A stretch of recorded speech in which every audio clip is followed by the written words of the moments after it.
चलतु आज प्रस्तुत करवा खरा दिन कंचा आंबर पणा जोटा कि बहुत इजी रे कंचा आंब खरा दिने मिल जाए थाए।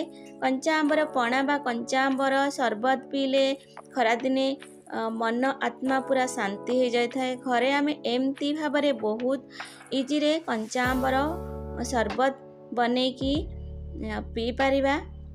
जदि मोर रेसिपीटी भल लगे ताले लाइक शेयर कमेंट करेंगे एवं नुआ थिले मोर चैनल टी को सब्सक्राइब करनेबे। नमस्कार, लताज किचन को आपण मन को पुणी थरे स्वागत करुची। देखंतु एमती आंबटी की भल भाव में धोई नबा, तापरे तार चोपाटी को छड़े दबा।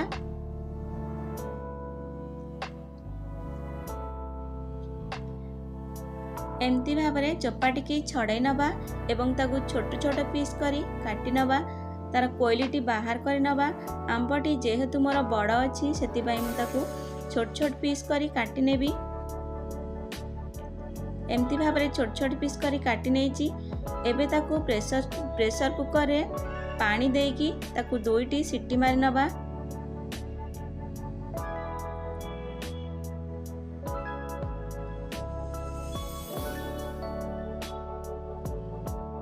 एबे देखंतु मोर 2टा सीटी मारी नेतिला एवं मु ताकू ठंडा हवा पई छाड़ी देइतिली। एबे ताकू ग्राइंडर जार रे किछि पुदीना पत्र आउ सिजा हैतिबा आंब,